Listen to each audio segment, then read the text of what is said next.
Before I begin, I'd like to ask you to sit back, and as I used to tell my kids, erase your minds and just listen. My name is Linda Beagle Schulman. I am not a politician, so understand that I will be speaking to you as the mother of Scott J. Beagle. This is my son. I take my son with me wherever I speak. This is my 35-year-old son, whose 37th birthday would have been this past October 22nd. Scott was the teacher and cross-country coach who was gunned down and murdered on February 14, 2018 at the Marjorie Stoneman Douglas High School in Parkland, Florida. It has been 650 days since my son was shot 6 times within 3 seconds from 5 feet away. He was shot by a 19-year-old with an AR-15 military assault weapon, a weapon of war. On that day, Valentine's Day, Scott was teaching his last class. The fire alarm went off, and his students, along with the other students in Building 12, were heading out of their classrooms towards the stairwell. This is customary for any fire drill. This is what they're taught to do when the fire alarm goes off. But this was no fire drill. The fire alarm was triggered by gunshot residue that came from an AR-15 assault rifle. So now picture this. As practiced time and time again, the students hear the fire alarm and immediately head out to the exit of the building. Now with everyone heading to the stairwell, trying to exit the building, gunshots are heard. Instead of immediately closing and locking his classroom door, Scott chose to act against protocol and instead stood by his classroom door and began summoning in and getting as many students as he could so as to get them back into his classroom, out of the hallway and into a safe place. As he was trying to then close his classroom door to keep the students inside and safe, Scott was shot 6 times within 3 seconds from 5 feet away with an AR-15 assault rifle. The photo that I'm about to share with you, it's not a video game, it's not an action movie. This is my life. This is my life since February 14th, 2018.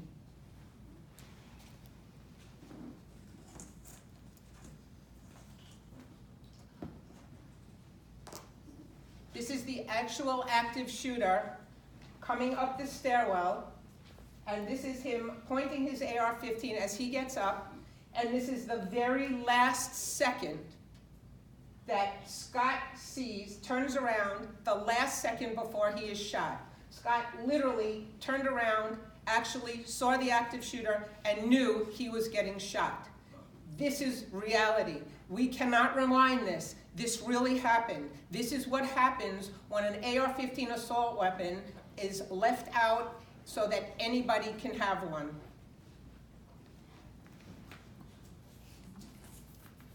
This is the photo. This is the photo the instant after Scott is shot. With him, it's hard to see because the residue from the AR-15, you can see, it just fills the whole hallway. This is Scott. This is his last second where his knees buckle and he's going down. This is my reality. This is why I speak.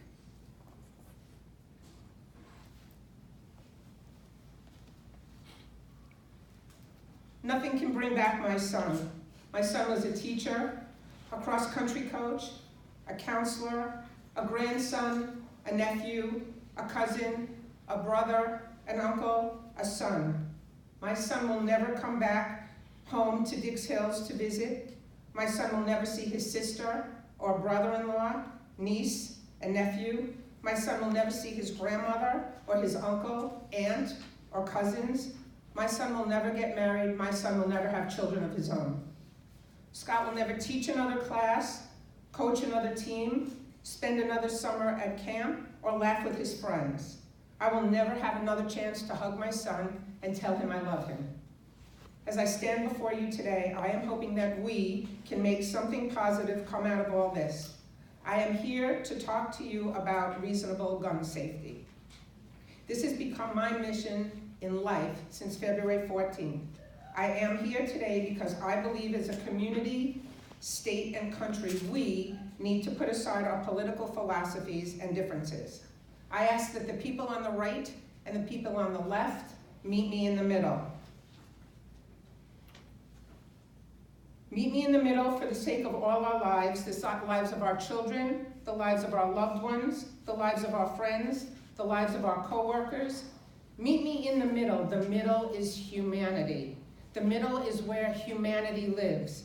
The middle is the only place where compromise becomes democracy. We need to take action so parents will no longer feel a knot in their stomachs when they send their children to school that day. We need to take action so that students will no longer walk into their schools with fear in their hearts, wondering where they may have to hide if an active shooter decides their school is next. In schools today, we have safe corners, hoping that the active shooter will not see anyone in the classroom. We have bleed kits, so that those who just witnessed the murder of their friends, classmates, or teachers can use these kits to try and stop the bleeding of anyone who's been shot and wounded. We are asking our children to be the first responders to a mass shooting. How pathetic.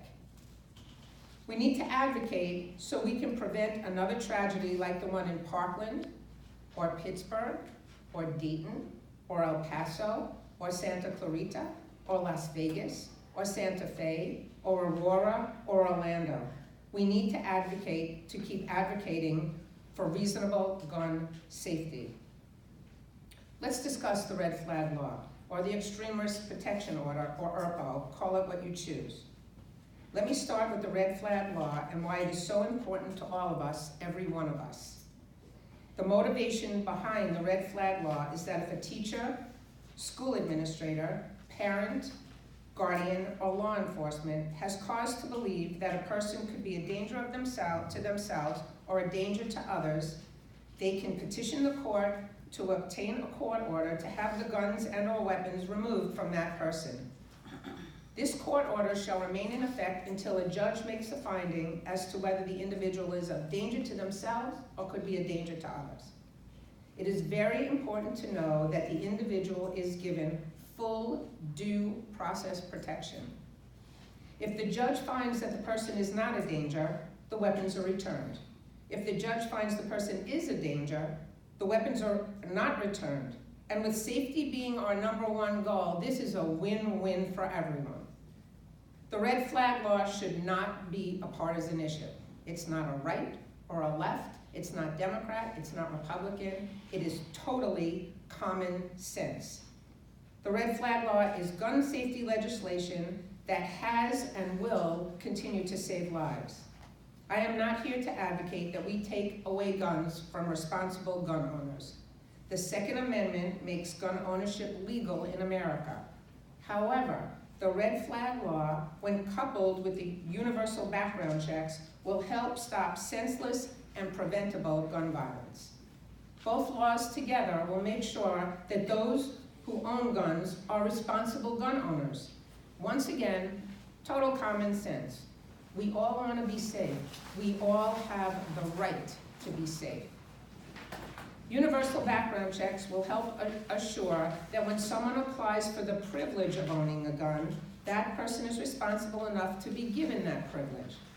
It will help assure that there is nothing in that person's background, no red flag, that should prevent him or her from owning a gun. The red flag law will help assure that if a responsible gun owner should possibly snap, the gun can be taken away. You may ask, why is this important? In Parkland, under Florida law, as it existed prior to the massacre, the 19-year-old shooter was able to legally purchase an AR-15 military assault weapon. If the active shooter's social media history would have been able to be reviewed, we know for a fact that law enforcement would have discovered the shooter was a danger to himself and to others. If this had been done, the shooter would have been denied the ability to buy that AR-15 assault weapon that murdered my son. Just so you know, this 19-year-old could not legally buy a beer, but he could purchase and own an AR-15 assault rifle. Does that make any sense at all? Another important piece of gun legislation was also signed into law by Governor Cuomo, which prohibits teachers from being armed. Why is this important? This is very important to me. Think about this possible scenario. There is an active shooter in the building. Law enforcement arrives. There are 10 teachers in the hallways, guns drawn, looking for the active shooter. Law enforcement sees the teachers with their guns drawn, not knowing if they are teachers or the active shooter. Do they shoot first and ask questions later? Let me show you what the third floor at Marjorie Stoneman Douglas looked like the day of the shooting, actually while the shooting was taking place.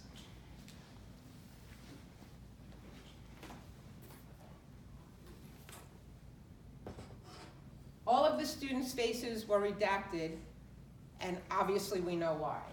But this was the third floor. This was total chaos. We had teachers trying to get their students into their classrooms. These students thought it was a fire alarm because on the third floor, they couldn't hear gunshots.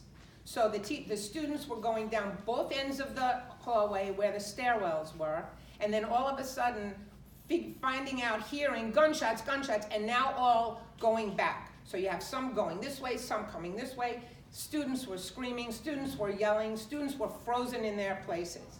This is what it looks like. So picture this. Now, law enforcement comes up, teachers would have guns, students are going out of their minds, not knowing what to do, rightfully so. Who do you shoot?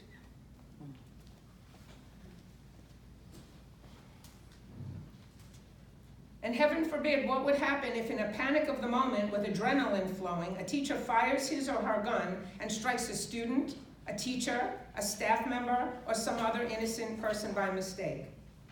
No teacher would ever want to go there. The bill prohibiting teachers from being armed is what I call common sense gun safety. This should not be a partisan issue. With this legislation, teachers will teach and law enforcement will do their job. If there should ever be an instance where an active shooter is in school, we must leave it to law enforcement to confront the shooter. Teachers are there to teach. We have to assist law enforcement and help them prevent senseless gun violence. We have to assist law enforcement so as to help prevent guns from getting into the hands of people who are potentially a danger to themselves or to others. My husband and I received a briefing from David Bodrich, the Deputy Director of the FBI. Director Bodrich, the second in command at the FBI, has testified before Congress and briefed the President on February 16th, 2 days after the Parkland massacre. He was emphatic that the public must help by contacting legal authorities or the FBI and report anyone who is truly suspect and may use a firearm to harm themselves or to harm others. I say truly because of the ridiculous amount of crank calls that flood into law enforcement every day. I am not looking to ban all guns. We do have a constitutional right to bear arms. I am fighting to save the lives of our children, grandchildren, husbands, wives, sisters, and brothers. I am fighting to save the lives of our friends and coworkers. Banning assault weapons will save lives. Banning bump stocks will save lives. Limiting the rounds in a magazine to 10 will save lives. Universal background checks will save lives. Passing and enacting red flag laws will save lives. We are all tired of politicians who offer thoughts and prayers. Thoughts and prayers will not stop the killing of innocent lives. Thoughts and prayers do not save lives. Thoughts and prayers come from politicians who only talk the talk. And now we must make them walk the walk. We have the power to force our politicians to walk the walk. So let's use it. Let your elected officials know that you support reasonable gun safety legislation. Hold your elected officials accountable. After Columbine, some politicians offered their thoughts and prayers and nothing more. I'm telling you, this is unacceptable. Did those thoughts and prayers prevent the shooting in Las Vegas? No. Did those thoughts and prayers prevent the Pulse nightclub shooting in Orlando? No. Did those thoughts and prayers prevent the mass shootings in Aurora, or Virginia Tech, or Sandy Hook, or Parkland, or Santa Fe? No. How about Columbine, or Pittsburgh, or Charleston, or Thousand Oaks? How about just recently in Santa Clarita?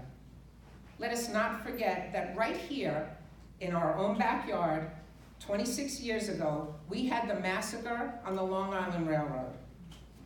Please never say that it's just another mass shooting. There is no such thing as just another mass shooting.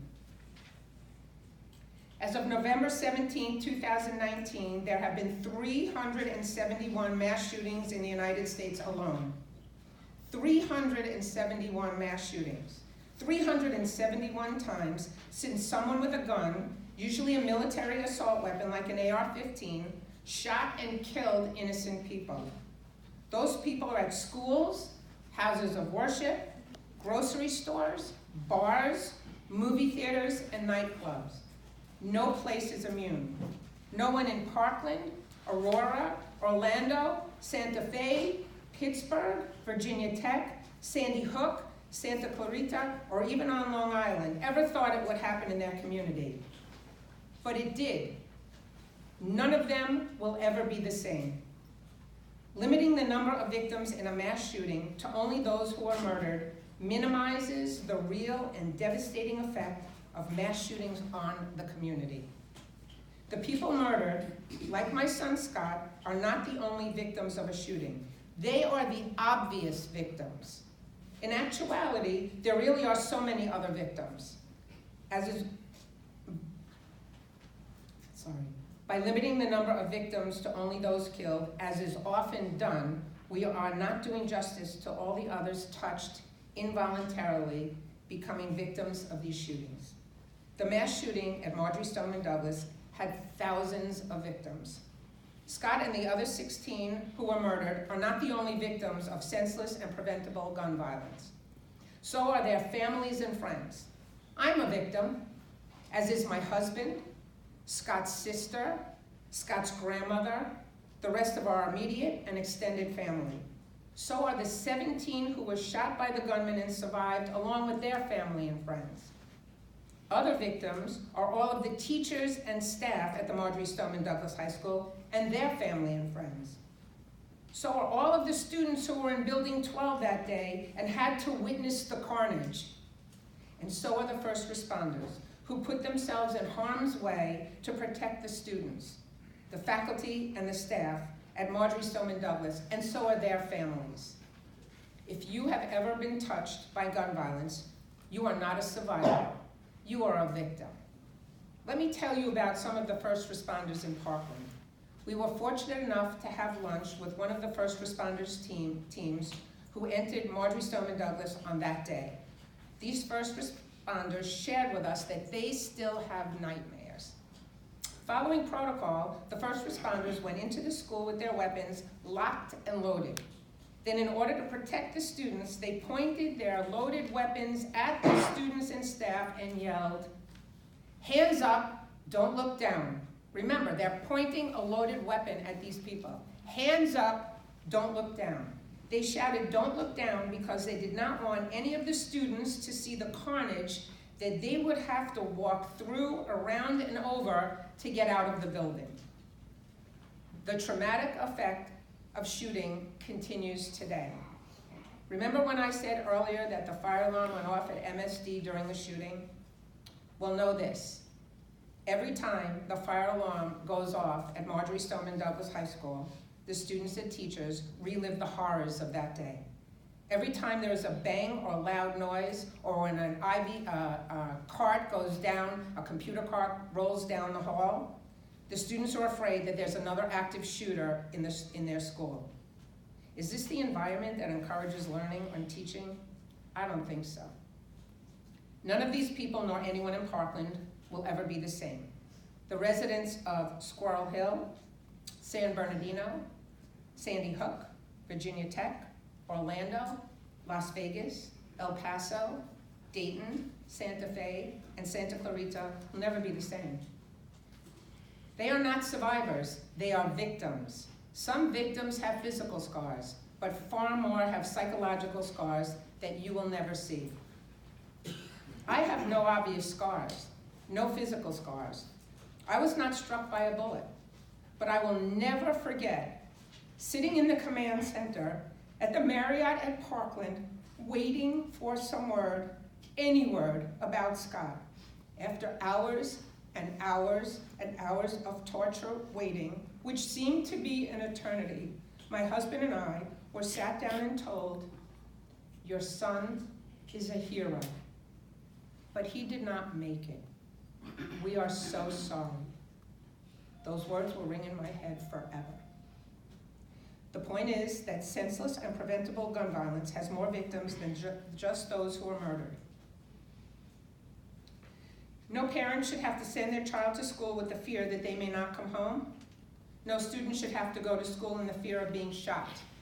No student should have to carry a bulletproof backpack. No student should have to walk into school thinking where they should hide in case of an active shooter. No teacher should have to go through active shooter drills with their students. None of you should have to think about, what if it happens here on campus, right here on the campus of Nassau Community College? Why should anyone be fearful when going into a house of worship, a bar, a movie theater, a mall, or even a Walmart? Let me be clear, I'm not saying that everyone who is the subject of an extreme risk protection order is the next mass shooter. What I am saying is that if an extreme risk protection order prevents one mass shooting, or one suicide, or one killing tied to domestic abuse or violence, or any death or injury caused by a fire alarm, the red flag law would have served its purpose. The purpose is saving lives. The red flag law has demonstrated time and time again both its need and value to society. Unfortunately, I speak from firsthand knowledge. If Florida had a red flag law prior to February 14, 2018, my son would be alive today. I would have called him on his 37th birthday this past October 22nd, and instead of having a fundraiser for the Scott J. Beagle Memorial Fund run for Beagle, Long Island, in his memory and his honor, I would have had him with me. On Thanksgiving, I would have a place set for him at our table instead of envisioning an empty chair. Come New Year's Eve, I would be calling him to wish him a Happy New Year instead of awarding a scholarship in his honor and memory at the Orange Bowl. So why did I become a gun safety advocate? Simply put, I am a member of a club that no one ever wants to join. I do not want anyone else to become a member of my club. I want to hang a sign on my club door saying, "Membership closed." I want this country to do what is necessary so we can tell the world we are no longer accepting new members into my club. But unfortunately, each day my club adds thousands of new members. Statistics show that there are 100 gun deaths in America each day. That is 36,500 each year, or one every 15 minutes. So our discussion today has been scheduled for 1 hour and 15 minutes, 75 minutes. During these 75 minutes, 5 people will have been killed by gun violence. This is the reason gun safety has become my life's mission. Proper and vigorous enforcement of the red flag law and universal background checks in New York will help make that a reality for those of us who live in New York. New York, along with 16 other states and the District of Columbia, have enacted red flag laws. To comprehend how very important the red flag law is to public safety, health, and welfare, it has been invoked over 6,000 times. The problem is that there have not been any reasonable gun safety laws enacted on the federal level. They haven't been enacted on the federal level for decades. A universal background check bill passed the House of Representatives, but has been left sitting on the desk of Senate Majority Leader Mitch McConnell, and it is still sitting there. There is no federal ban on assault weapons, no federal legislation on magazine size, no federal red flag law. We hear from many gun rights advocates like the NRA that the gun violence epidemic in this country is a mental issue, not a gun issue. Marjorie Stoneman Douglas, active shooter, had a long history of mental and emotional issues. He was referred to as Crazy Boy by the MSD staff. The last year he attended MSD, he was required to submit to a body check every time he entered the school, making sure he did not have a weapon on his person. Days after the shooting, one of the teachers told me that she had the active shooter in her class for 2 years. They were going to give her this active shooter again for a 3rd year, and she went to the administration and told them, if you give me this active shooter and put him in my class a 3rd year, I am going to resign my position. The active shooter's aunt called both the FBI and the Broward County Sheriff's Office to report her concern about her nephew's erratic behavior and what she felt was his deteriorating mental condition. Everyone knew this future active shooter, this murderer, was a danger to himself and others. People knew he had guns, but there was nothing law enforcement could do. Florida did not have a red flag law until after the Parkland massacre. People ask me, what can I do to help? I stand here before you not asking, but begging that we keep our voices heard. We must continue the discussion about reasonable gun safety. We are the ones who can wipe out the epidemic that has taken over our country by going out and voting in 2020. This is a necessity for all of us. We together can and will make a difference. We together can and must conquer the gun epidemic. Thank you for joining me here today. Thank you for listening, and thank you for caring.